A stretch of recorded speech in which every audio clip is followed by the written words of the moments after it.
What's happening, everybody? It's good to be back with y'all. I am excited because today we're going to talk about easily the most important decision I ever made in my professional career, but it's probably also one of the more important personal decisions I ever made too. And if you've listened to this podcast at all or had any conversation with me, you know how I will promote this idea that work-life balance doesn't exist. I don't think that there's as much separation between work and life as we try to give it credit for. What we do at work impacts our life, and what we do in our life impacts work. So why do we put this wall up and act like that the two are exclusive of each other? So yes, I made a very important business decision that we'll get into, but also, of course, it impacted my life as well. And so far, at least, it impacted it in a very, very positive way.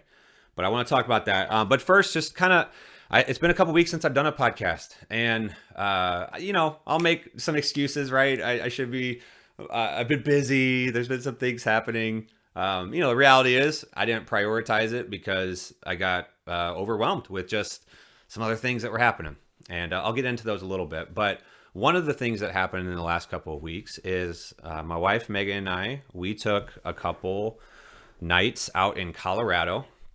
And we rented one of those converted vans, and we drove off into the middle of nowhere and spent 2 nights just camping and going around the Rocky Mountains. We spent a night in Twin Lakes, Colorado, which is probably one of the most picturesque, beautiful places I've ever been. And shout out to Robin Taylor. I don't know if anybody knows Robin Taylor, but we met Robin the night that we were camping. So Robin, if you're listening, hello. But I was really fascinated because Robin is a retired professor from Ohio State. And because I don't know what I'm doing, I'm not like an outdoorsy type person. I don't camp often.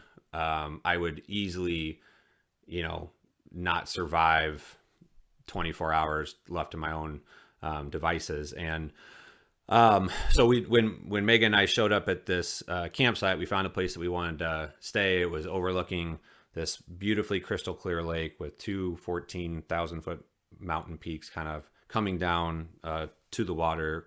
Apparently you have to, when you get to these campsites, you have to pay to camp overnight, and they don't take credit card. And I don't ever carry cash with me anywhere. I'm horrible at it. Absolutely horrible. So now in this situation, I did bring some cash with me, but I only had $18. And in order to stay overnight, you needed 20. So I saw Robin a few campsites down, and I interrupted her. I think she was making dinner. And I asked Robin, I said, I'm really, really sorry to bother you. And I'm even more sorry to ask this, but do you have $2? I didn't bring enough money for this. I didn't know what I was doing.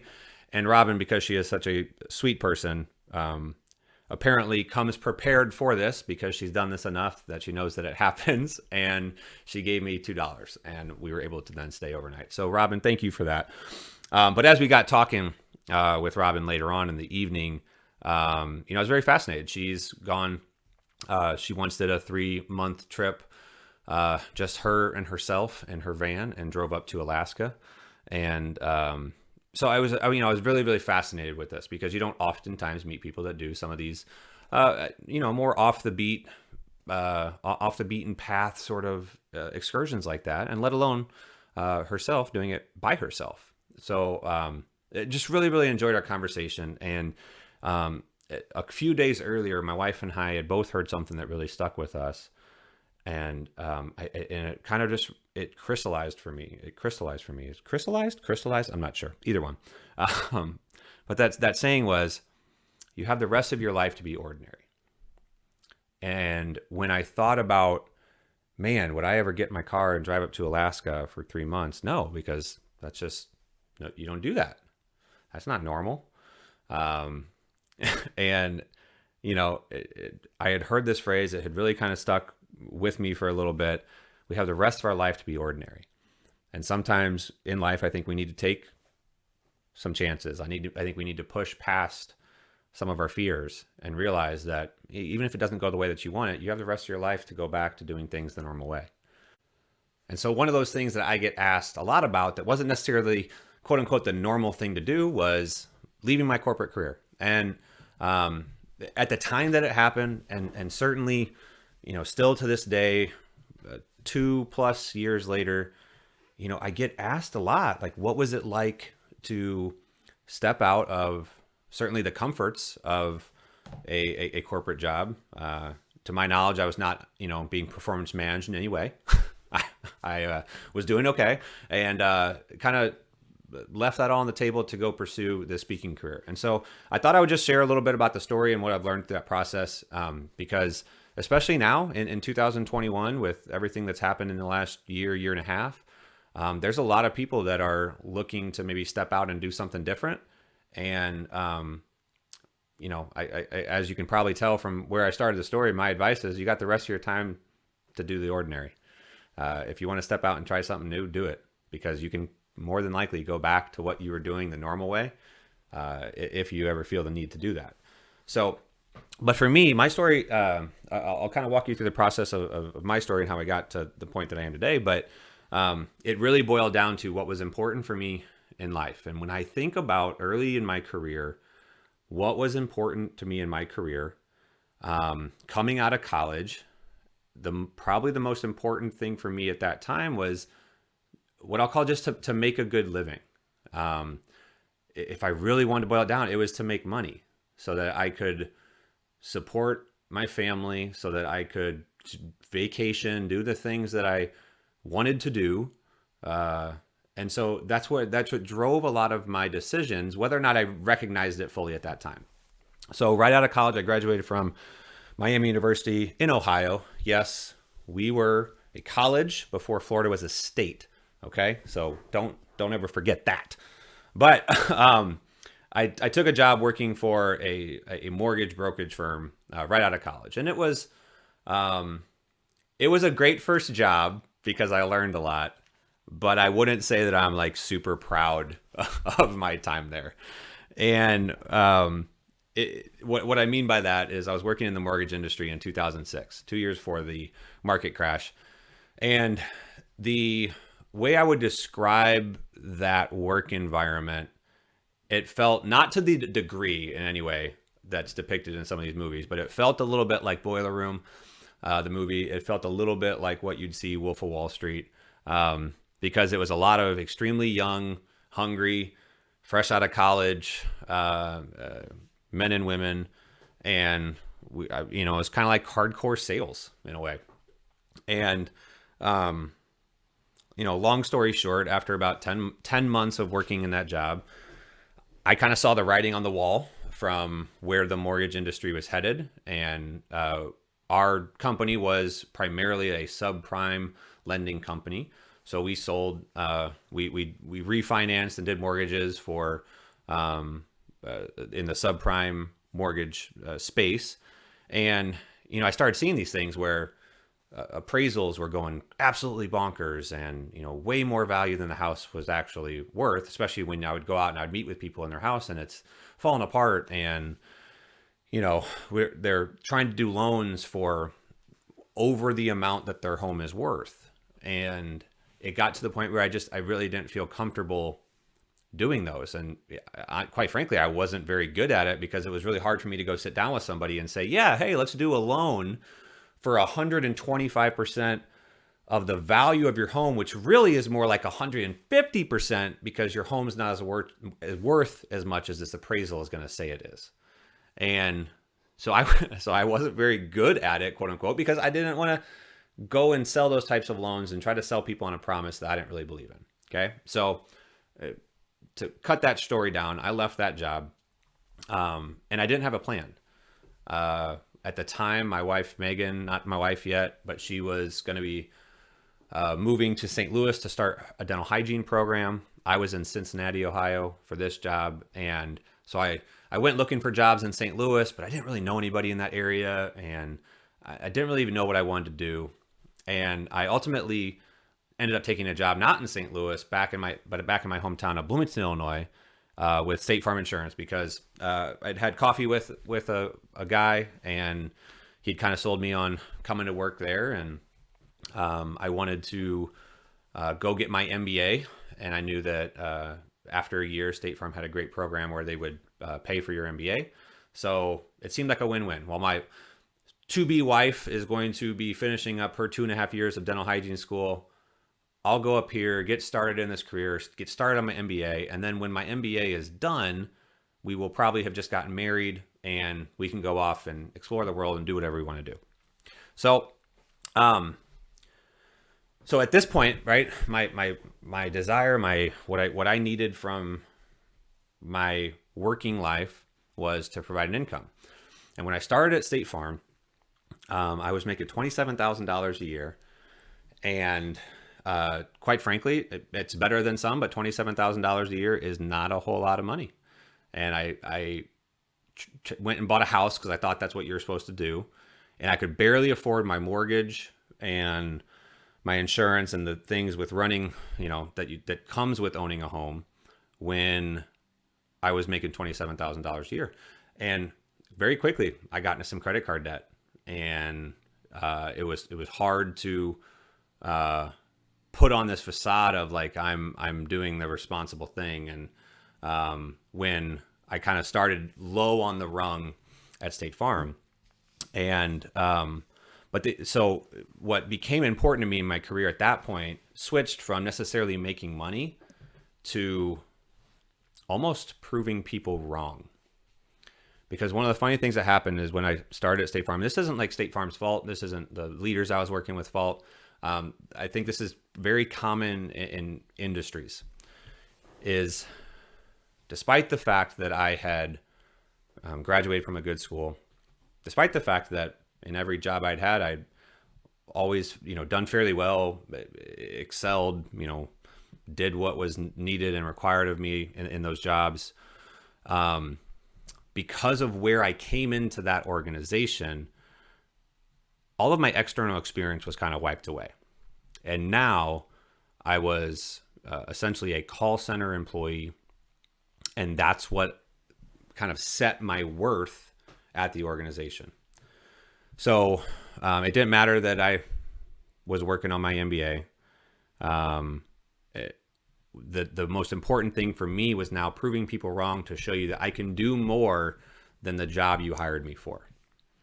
And I spent a lot of my career for the next couple of years trying to sort of prove that. And it was a little hard. It was a little hard to apply for positions above what I was, and people would say, oh, but you're just a certain level at this organization, so we're not sure if you're ready for that next level here. Again, despite the other things that were being asked of me. So in the insurance industry, one of the things that's really big is designations.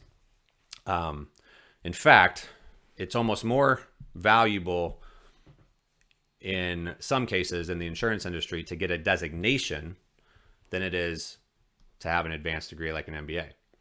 So for those of you that don't know sort of what that might look like, a designation in this case was taking 9 tests on various topics in order to get sort of a designation related to that field. So 9 tests, which in my case, I was one of those people that like to cram.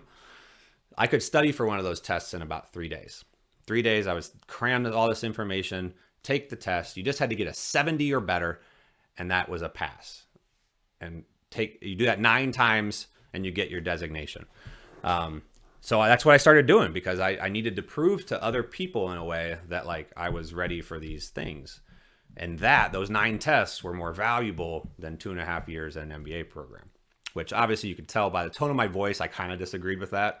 I still disagree with that, but whatever. That's the game I had to play, right? It was about, in my head again, the most important thing for me was kind of like proving people wrong. Hey, I can do this. I can take on more responsibility. I can get into management. I can get above that. I can keep moving. I'm ready to prove you wrong. If you think that I can't do it, I'm going to prove you wrong. And so I'm not saying that that's right, but that's just like, that was my path. That's what I was doing. And eventually I got into some leadership roles. My wife and I, Megan, got married. Everything was good, but it was, again, I'd finished my MBA, and now we really wanted to kind of get out of Illinois. We wanted to go explore the world a little bit.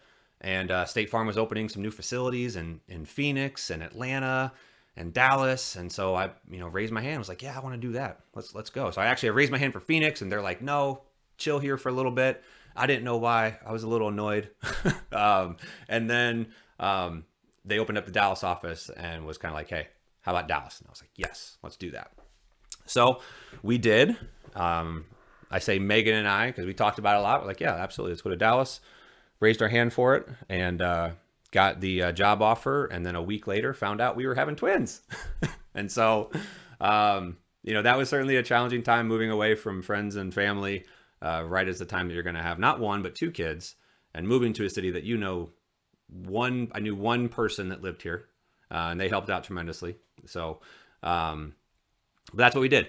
And that was this moment of having children was a seismic shift in what became important for me. And I am not unique in this in any way. Having children is certainly a life-changing event. But when we had our girls, I was no longer the most important thing. So in the past, what was important was making money, proving people wrong. Now, those were all selfish endeavors. And that is not to say that I want to go through life without being able to provide for my family, but it's not the most important thing. The most important thing is to be there for my family. And now I had come to this realization, and it didn't happen, the day that they were born, quite frankly. It probably happened like a year after that, of if I'm not the most important thing and my family is what makes me the most happy, then I want to be happy in what I do at work. I want to be happy. And so if that means that, I'm not going to do certain things because my source of happiness is at home, or my source of happiness is making sure I'm around the people that give me energy, and that I'm going to do that. And it's not necessarily about advancing to the next level, or always striving to make more money and do these types of things. That was like really the seismic shift that I had. And it happened at a time also that in my career, I started to realize that my career wasn't giving me that same sort of happiness.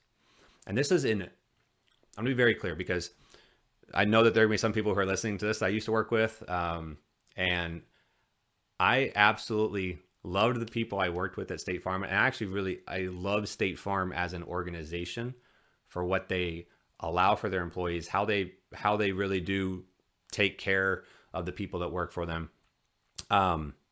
So the organization, the people, but there was parts of a corporate environment that I realized I didn't get the same energy from anymore. And this isn't just State Farm. This is any organization, right? You have meetings to have meetings. You have a meeting to plan the next meeting, and there's 10 people in that meeting to share their input, when really only one person is the decision maker of that meeting. There's a lot of indecision that comes in corporate environments because, again, too many people are, whether they're an influencer in those decisions or they are the decision maker, it gets really clouded. The pace at which large organizations can change what was frustrating to me. I like to move pretty fast, and some cases you can find that, but in many cases it's really hard to turn a big ship like that. There was also, what I also started to realize is that I had limited impact in the work that I was doing. As a leader, I was working in contact centers.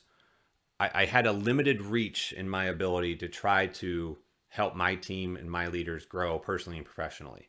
And in no ways was I perfect at doing that, right? I absolutely made mistakes, but I really only had maybe 5, 6, 7 people in my direct touch that I could really impact. And through them, I could impact others. But it was right at about that time I kind of started speaking on the side that I realized, well, wow, when I'm speaking, I can go out and I can talk with 500 people from different companies and different industries. And if I can impact them, then their reach expands from there. If I can give them something that they can go back and it changes either them personally and professionally, and then they share that with others. That has such a broader reach. Whereas where I was at the time in an organization, I really had this limited scope. So those were the types of things. This wasn't in no way about anything about the organization or the direct people I worked with. It's the structure that comes with a corporate environment that I started to realize didn't necessarily make me as happy as it used to.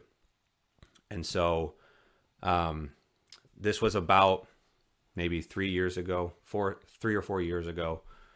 I just got introduced to speaking. It's a little bit of a family business that I knew about because my brother does it. Both of my brothers do it. My dad does it as well. So I knew it was out there. I knew it was a thing. And as I began trying it, I certainly became aware of it. But it was this moment where I really sat down, and I think Megan might have been there with me as well. But I had to ask myself, if I'm going to be happy, if I draw energy from my family, if I draw energy from the reach that I can have, I want to have a bigger reach. What do I need? What do I need in order to do that? And a couple of things came to mind. One, I needed more flexibility.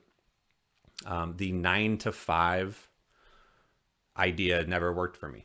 I never, even early in my career, it never made sense to me that there was a specific time that I needed to work. Because I remember one time my shift ended at 5. I was a call center representative, first job with the organization. My shift ended at 5, and I was on the phone with somebody who was having trouble, and I wanted to help solve their problem. And I stayed on the phone until 6:30 at night, hour and a half past my shift, because we had to figure this thing out, and I was going to help. And afterwards, my boss wasn't upset with me, but he was just like, hey, you can't stay an hour and a half past your shift. And I was like, why? This customer needed my help. And he's like, I get it, but we can't, there's legal reasons. We can't pay you overtime. You have to, when your shift's done, you have to, start wrapping things up. You can't go an hour and a half past your shift. And so very early in my career, that sort of concept of this rigidness that we sometimes have at work, I needed some place where I could have flexibility. I also really wanted to be involved with my kids. The kids give me happiness. It doesn't mean that they don't frustrate me to no end, but they give me happiness. So how can I make sure I'm spending time with them and I'm not spending all of my time focused, again, on this sort of 9 to 5 work? I also realized something that makes me happy is to be responsible for my goals, to be responsible for the results that I get, good or bad. And that's probably something I learned early in that mortgage job that I did like about it is when you set your goals, when you figure out what you want to accomplish in your year, your month, your career, I want to be in charge of that and fully in charge of that. And there's really a few places that you can fully be in charge of it. But it's very hard in a corporate environment to be in charge of those goals. A lot of those might be handed down to you by upper leadership.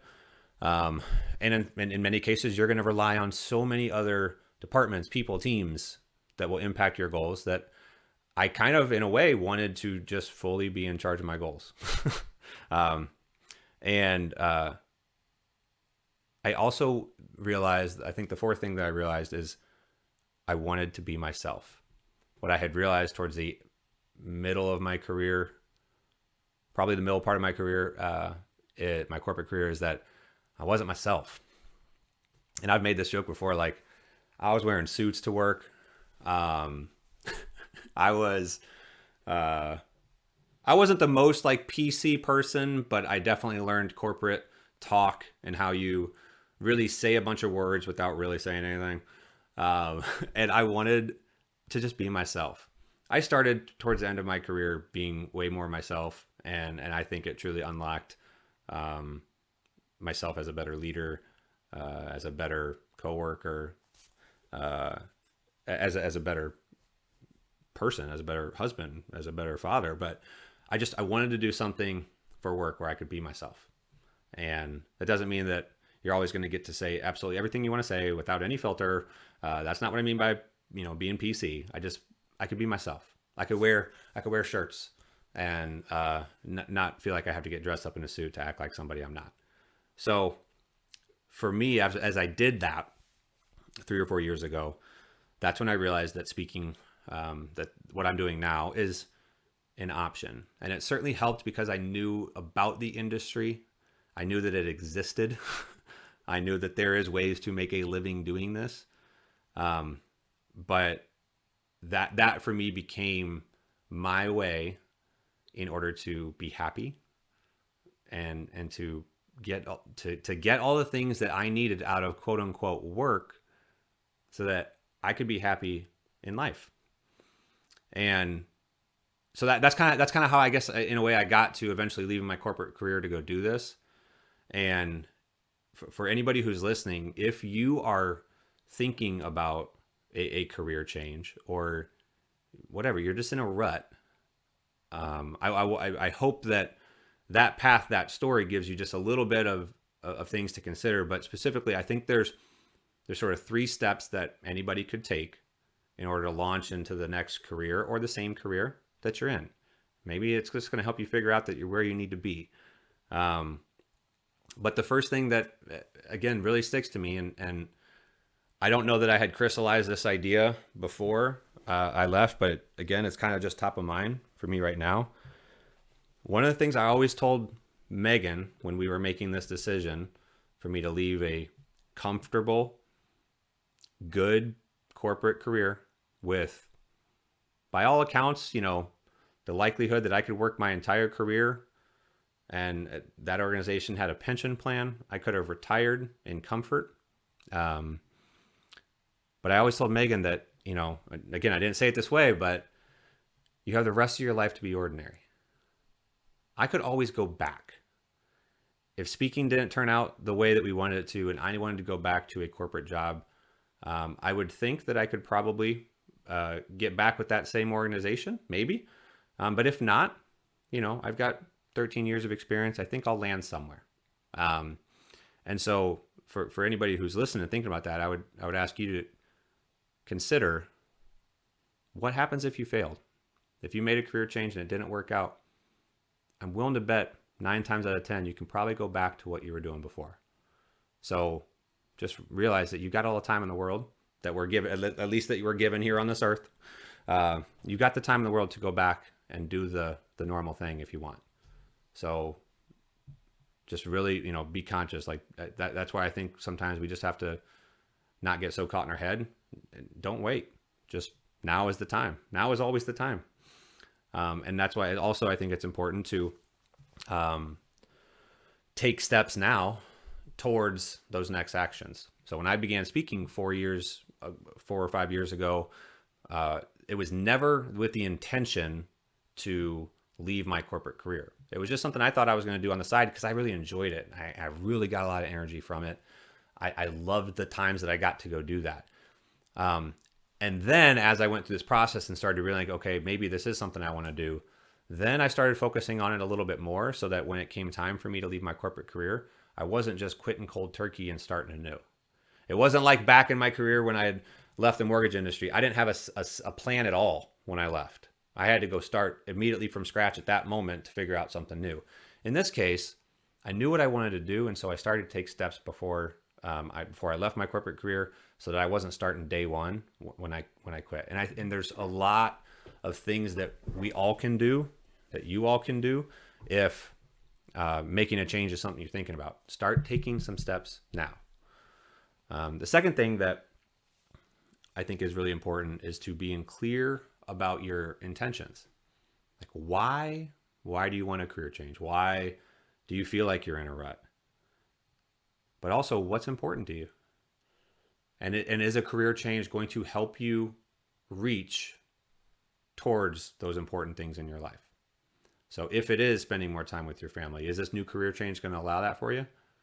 And so we have to be really, really clear about what is important to us in our career, because it's important to us in our life. And what do you hope to accomplish with that? So if you can find a job that gives you these things that are important, what are you going to accomplish with that? So for me, one of the things I said was, one of the things that's really important to me is spending time with my family. If I made a career change that gave me more time with my family and I didn't do anything with that, then was it really worth it? Am I accomplishing what I set out to do? So that was one of the things where in the last couple of years, I've gotten very involved in my kids' sporting teams. I've coached their soccer team. I don't know how to play soccer at all. I don't know. I don't know the rules of the game. I don't know. I don't know how to teach them how to kick the ball. And so I was a bad soccer coach, but I said I wanted more time with my family, and now I had it. And if I wasn't going to go spend time with them being the worst soccer coach that I could, then was I really accomplishing my goals? So same for you. Like, let's be clear about your intentions. What do you want to accomplish? What's important to you? And how are you going to do that with this career change or this change of path? And then the third thing that I think is super important is to be confident in your decision and not care what other people think. When I left State Farm, I was blown away with the support that I got from my coworkers, from people saying, "Hey man, good for you. This is great. Absolutely proud of you. You know, go do it." So I didn't have this. I didn't have this sense of worrying about what people were going to think. But also, I'll just tell you that I know myself well enough to know that that wasn't going to be a concern for me, because I tend to, I'm not perfect, but I tend to not worry about what people are going to think about me. And part of this is I've got a chance to work in this industry and hear people talk a lot. And maybe it's sunk in. I've used this before. He's a great speaker in his own regard, and I love him, Mr. Paul Long. I've talked about him on this podcast before, I think. But Paul always says, don't worry about what people think about you, because they don't. And I think that's important when you're making these career changes, when you're doing something maybe a little wild. Don't worry about what people are going to think about. If you are confident in that decision, it doesn't mean that you can't seek the input of other people. It doesn't mean that you can't talk to other friends for advice. But if you make a choice to make the jump, or to start something new, or to try something that you've never tried before, don't worry about what people think about you, because they don't. It's about being confident in the decision that you're making. That was a fear, I think, that I had when I left my corporate career, is what are people going to think about me leaving the comforts of this job and a good salary and all the benefits that come with it to go try and be a professional speaker? Like, how does that work? Are you going to make any money? How are you going to get health insurance? Like, so many questions, so many fears. And I don't think I let myself get too caught up in that, but I know that it is something holding a lot of people back from making the right choice for them and their career change and whatever it is that they're trying to do. You're worried about what other people are thinking about you, and you need to stop. If you've done your homework, if you've sat down and said, how am I going to be happy in my life? And you've written out the things and you found something that can provide, if not all of those things, at least 75% of them, then be confident that you've done your homework and that it's okay to go out and step out a little bit from the normal and just realize that, again, if it comes back and it didn't work out, then you have a good story to tell. You have a great story to tell, and you can go back to doing the ordinary thing that you were doing beforehand. So that's a little bit about sort of, I guess, my story, how I got to, leaving a corporate career. And just to kind of recap, again, understand what's important to you. Understand what's going to ultimately make you happy in your work. Because if you're not happy at work, Gary Vee says this a lot. I'm a big Gary Vee fan as well. He talks about when people are thinking about making career changes, it's like, well, I've got 13 years at this company. If those 13 years aren't providing you some sort of happiness in your everyday, and when you go home, you're dreading waking up the next morning and going to work, then that's not a good working relationship to be in. That's a toxic culture that you need to get away from. So don't get stuck in the rut of, if it doesn't make you happy, trust me, there are plenty other professions and jobs and ways to make an income than you could ever believe today. So go out and find one that you can do that and make you happy in doing it. And then again, just recognize that if you need to, you can go back and do the ordinary thing. But I've become more and more enthusiastic about this idea of stepping out and doing some wild and crazy things. So there will be some more information, I'm sure I will share with y'all here in the coming weeks about what some of those things are and why the last couple of weeks have been a little hectic and crazy. I've got a few more details to firm up before we do that, but stay tuned. It's going to be a fun, wild journey, and trust me, it's not going to be anything ordinary. So for y'all, I hope this was helpful. If you have any questions, if you're thinking about making a career change and you want to talk, you want some advice or just someone to tell you that you are crazy or you're not crazy, reach out at Haven Speaking on any of the social platforms. Would love to hear from you. In the comments of this, tell me what's on your mind related to this topic. Am I crazy? Or if you're thinking about making that change, what are those things that are going to make you happy? I would love to hear that from you all. And we will definitely keep you updated on some of the craziness and wildness that's going to be going on here soon. So stay tuned. Thank you all for listening. If you enjoyed this episode, please do like, subscribe, do all the things that the kids are doing, and we will talk to you again soon. Thanks for listening.